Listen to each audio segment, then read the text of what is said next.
Assalomu alaykum do'stlar, bu Qozaq Storytime. Biz boshlaymiz. Hech kim ishonmagan kun. Men buni aytganimda xonada sukut cho'kdi. Shifokor ham, hamshira ham, hatto yonimda o'tirgan qizim ham bir zumga nafasini ichiga yutdi. Go'yo men hazil qilgandek. Go'yo bu gapni aytishga mening haqqim yo'qdek. Siz necha yoshdasiz? Deb yana so'radi shifokor, xuddi eshitmaganidek. 61 dedim men xotirjam. Bugun ertalab bilib oldim. U ko'zoynagini tuzatdi, qog'ozlarga qaradi, keyin menga yana tikildi.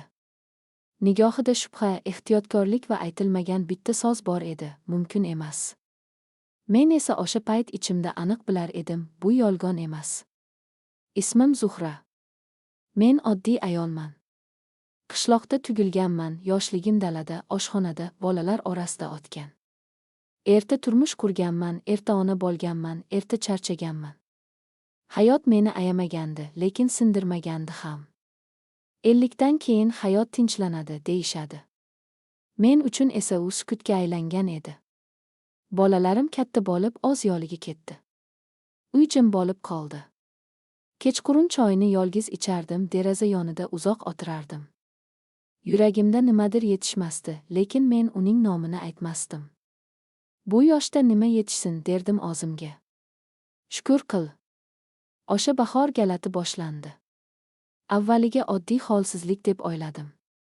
Keyin ko'nglim ayniy boshladi. Ta'mlar o'zgardi. Yuragim tez urardi. Qishloqdagi ayollar kulib qo'ya boshlashdi. Ehtimol bosiming tushib ketgandir, deyishdi. Men ham shunga ishondim. Lekin tunlari uyg'onib ketardim. Ichimda mayin harakat sezilgandek bo'lardi. Bu hisni unutib bo'lmaydi. Men buni oldin ham boshdan kechirganman. Men onaman. Qizimga aytganimda u kuldi. Ona, iltimos, o'zingni qo'rqitma. Bu yoshda. U gapini tugatmadi. Men ham tugatmadim. Sen shifokorga bor, dedi u keyin yumshab. Tekshirtir. Men bordim. Va o'sha xonada sovuq pol ustida o'tirib hayotimdagi eng galati jumlani aytdim. Men homilador bo'lishim mumkin. Shifokor tekshiruv tayinladi. Natijalar chiqquncha u gapirmadi. Men ham. Qog'ozlar qo'lida titray boshlaganini ko'rdim. Bu titroq qo'rquv emas edi. Bu hayrat edi. Bu juda kam uchraydi, dedi u nihoyat. Juda kam. Lekin, dedim men. Lekin bor, dedi u, siz homiladorsiz. Men yig'lamadim. Men kulmadim. Men shunchaki o'tirib qoldim. 61 yoshda. Homilador. Bu so'zlar xonada muallaq turardi. Go'yo ularni hech kim ushlab turolmasdi. Bu xavfli, dedi shifokor. Juda xavfli. Siz oylab ko'rishingiz kerak. Nima haqida? So'radim men. U menga qaradi. Davom ettirish haqida. Uyga qaytganimda qishloq avvalgidek edi. Lekin men yo'q. Ichimda endi ikki yurak urardi. Biri ko'p narsani ko'rgan, charchagan yurak. Ikkinchisi endigina hayotni boshlayotgan yurak. Men bilardim, odamlar ishonmaydi. Kuladi. Ayblaydi. Qo'rqitadi. Lekin ichimda bitta savol bor edi. Agar bu mo'jiza bo'lsa-chi? O'sha kecha men uxlay olmadim. Qorong'ida qo'limni qornimga qo'ydim va pichirlab dedim. Agar sen haqiqatan ham shu yerda bo'lsang, men qo'rqmayman. Va go'yo javob bergandek ichimda yana o'sha mayin harakat bo'ldi. Men ko'z yoshlarimni yashirmadim. Chunki men bilardim, ertadan boshlab hayotim butunlay o'zgaradi. Qarshilik. Xabar uyga tez tarqaldi. Qizim telefonni qo'yishi bilan ukalariga aytgan. Kechgacha hovlimizga odamlar kela boshladi. Kimdir xavotir bilan, kimdir shubha bilan, kimdir esa ochiqchasiga norozi bo'lib. Ona, bu mumkin emas, dedi katta o'g'lim qat'iy. Siz yoshsiz emas. Aynan shuning uchun qo'rqyapmiz, dedi qizim ko'zlari yoshga to'lib. Sizni yo'qotib qo'ysakchi? Men ularni tushunardim. Ular meni ona sifatida ko'rardi. Bu yoshda ona asralishi kerak, tugmasligi kerak deb o'rgangan edi ular. Men hali tirikman, dedim sekin. Va ichimda ham hayot bor. Sukut cho'kdi. Ertasi kuni viloyat markaziga bordik. Bu safar tekshiruvlar ko'proq, savollar og'irroq edi. Bir xonadan ikkinchisiga o'tkazishdi. Yoshi katta professor ham keldi. U uzoq qarab turdi, so'ng sekin dedi: Tibbiyotda hamma narsa mumkin. Lekin bu juda noyob holat. Xavfi-chi? So'radi qizim. Professor ochiq gapirdi. Ona uchun ham, bola uchun ham xavf katta. Yurak, bosim, asoratlar. Biz tavsiya bera olmaymiz. Taqiqlaysizmi? Dedim men. U bosh chayqadi. Yo'q. Bu sizning tanlovingiz. Lekin biz sizni ogohlantiramiz. Yo'lda mashina ichida hech kim gapirmadi. Har kim o'z qo'rquvi bilan band edi. Men esa derazadan tashqariga qarab ichimdagi harakatni his qilardim. Bu harakat menga kuch berardi. Uyga kelgach o'g'lim dedi: Ona, iltimos, o'zingizni o'ylang. Men unga qaradim. Men butun umrimni sizlarni o'ylab o'tkazdim, dedim. Bir marta ham o'zimni o'ylashga haqqim yo'qmi? U javob topolmadi. O'sha kecha yolg'iz qoldim. Hamma uxlaganida men namoz o'qidim. Yig'ladim.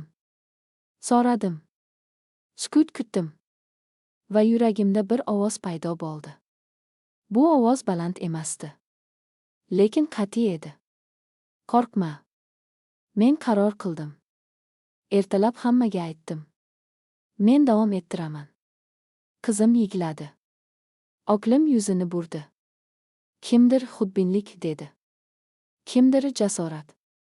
Men esa ichimda tinchlik sezdim. Shifokorlar kuzatuvni boshladi. Har hafta tekshiruv. Har kun xavotir. Har tong shukur. Ba'zan bosim ko'tarildi. Ba'zan yuragim siqildi. Lekin har safar ichimdagi harakat meni yana hayotga qaytarardi. U kuchli, dedi bir hamshira. Juda kuchli. Men jilmaydim. U mo'jiza, dedim. Ammo hamma narsa tinch emas edi. Bir kuni tahlillar yomon chiqdi. Shifokorlar bir-biriga qarab qoldi. Kimdir to'xtatish kerak, dedi. Kimdir kuting, dedi. Va o'sha kuni menga eng og'ir savolni berishdi. Agar sizdan birini tanlash kerak bo'lsa kimni? Men javob bermadim. Chunki ona yuragi bunday savolni qabul qilmaydi. Xavfli oylar. 3-oy eng og'iri bo'ldi. Oldingi oylar qo'rquv bilan o'tgandi, ammo bu safar tanamning o'zi qarshilik qilayotgandek edi. Bosimim tez-tez ko'tarildi, yuragim notekis urardi. Ba'zan tongda uyg'onib, qo'llarim titrayotganini sezardim. Shifokorlar soni ko'paydi. Siz yosh ayol emassiz, dedi kardiolog ochiqchasiga. Tanangiz bu yukni ko'tarishga majbur bo'lyapti. Majbur emas, dedim men. U rozi. U bosh chayqadi, ammo ko'zlarida bir narsa bor edi, hayrat. Har safar tekshiruvdan chiqqanimda odamlar menga boshqacha qarardi. Kimdir duo qilardi. Kimdir pichirlardi. Kimdir yuzimga qarab kulardi. Bu tabiatga qarshi, dedi bir qo'shnim. Men javob bermadim. Chunki tabiat hozir ichimda yashayotgandi. 4-oyda bir narsa o'zgardi. Shifokor apparatga uzoq qarab qoldi. Odatda sovuqqon bo'lgan ayol bu safar hayajonini yashira olmadi. Qiziq, dedi u, juda qiziq. Nima bo'ldi? So'radim. Bola yuragi, dedi u sekin.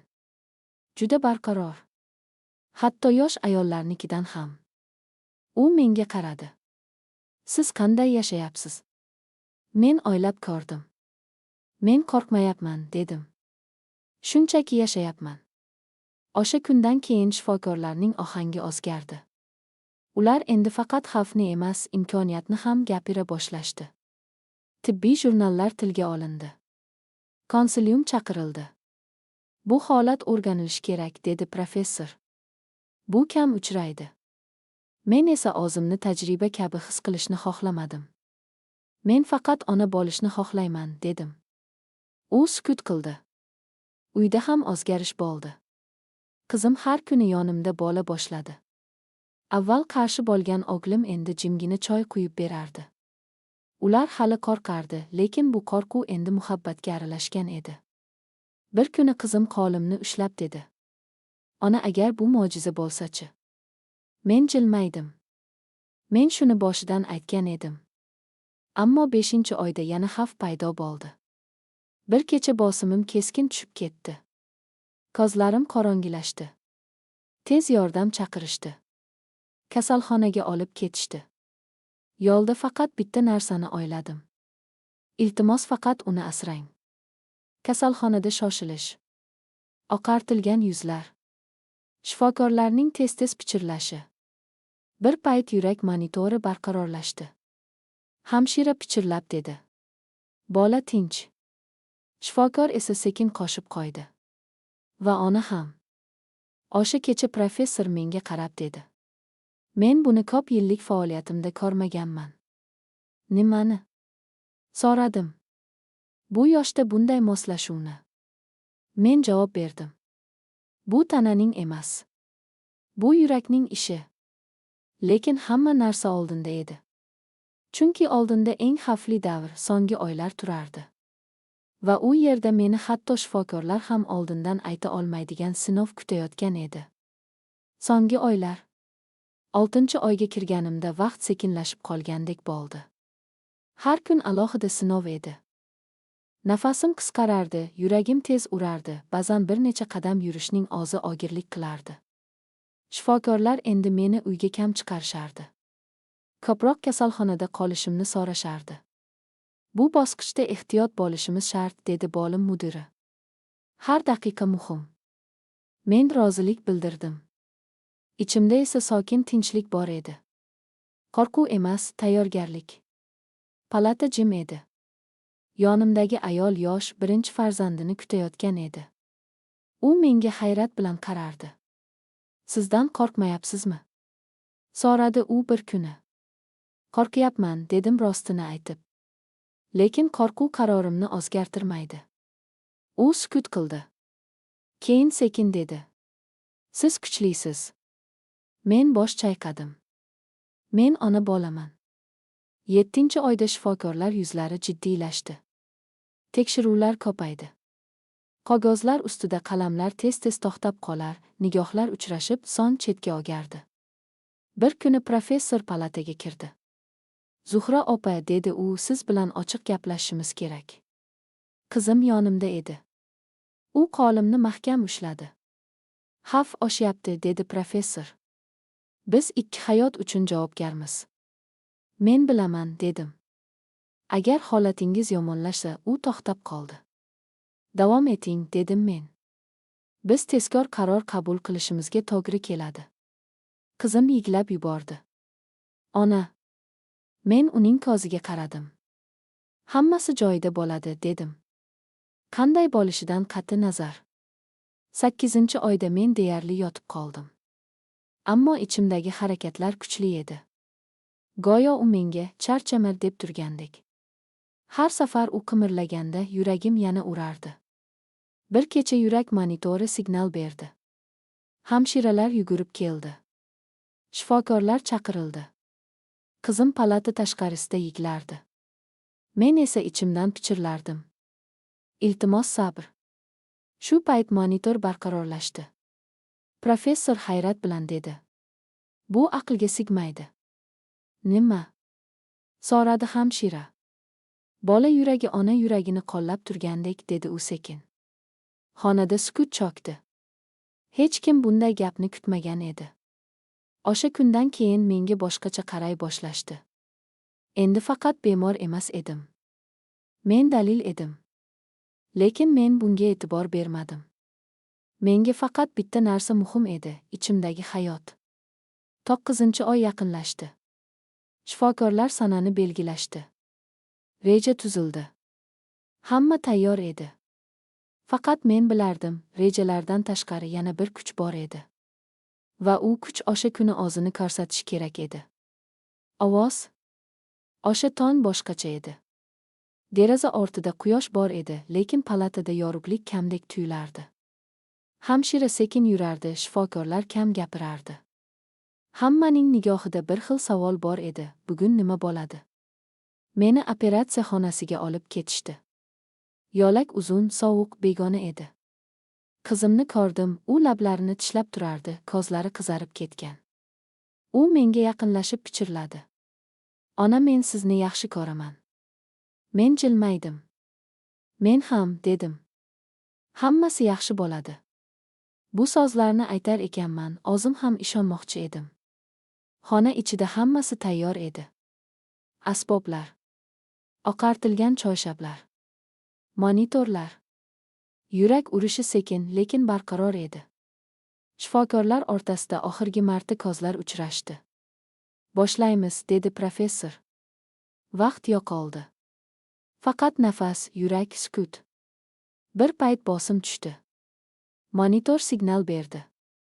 Xonada harakat tezlashdi. Ehtiyot, dedi kimdir. Men ko'zlarimni yumdim. Ichimdan faqat bitta so'z chiqdi. Iltimos. Hammasi bir necha daqiqada bo'ldi, lekin u daqiqalar butun umrga teng edi. Yurakni ushlab turamiz, dedi shifokor. Tayyorlaning, dedi boshqasi. Men uzoqdan ovozlarni eshitayotgandek edim. Xuddi suv ostidan. Ammo birdan. Bir ovoz. Yubka. Kichkina. Lekin tirik. Yiglayapti, dedi hamshira. Bor, dedi yana biri. Nafas olyapti. Xonada sukut. So'ng kimdir ko'z yoshini yashirmadi.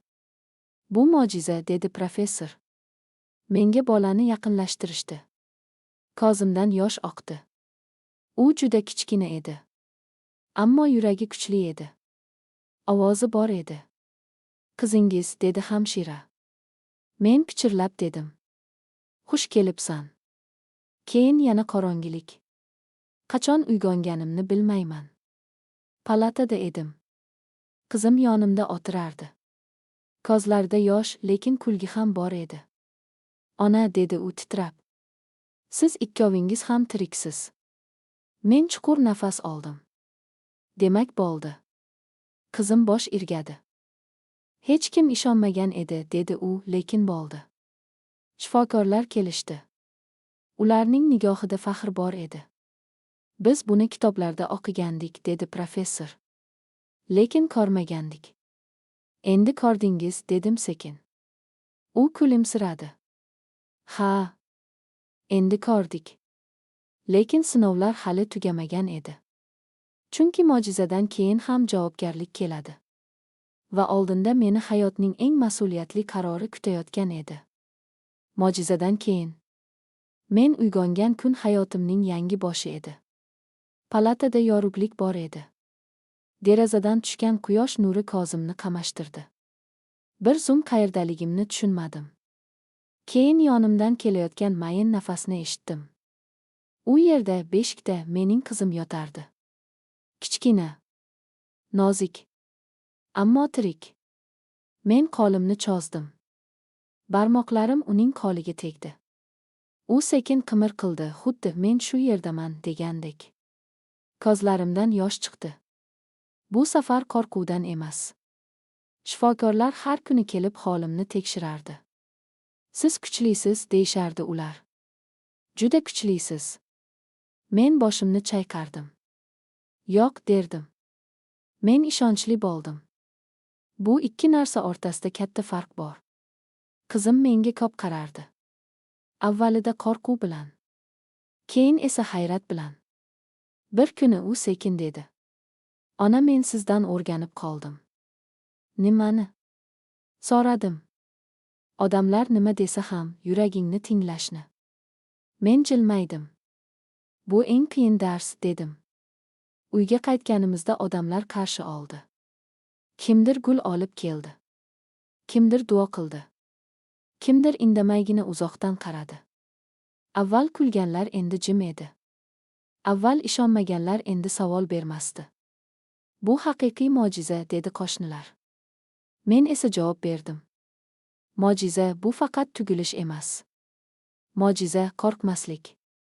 Qizimni bagrimga bosib o'tirgan paytlarim ko'p bo'ldi. U uxlab qolganida men unga qarab o'ylardim, men seni bu dunyoga o'zim uchun emas, hayot uchun olib keldim. Men bilardim, men har doim yonida bo'la olmayman. Lekin men unga ishonch qoldiraman. Bu eng katta meros. Vaqt o'tdi. Qizim ulgaya boshladi. Uning kulgisi uyga qaytib keldi. Jimlik ketdi. Men charchardim, lekin baxtli edim. Har bir tong shukur bilan boshlanardi. Bir kuni jurnalist kelib so'radi. Siz o'sha payt qo'rqmadingizmi? Men bir oz o'ylab keyin dedim. Qo'rqdim. Juda.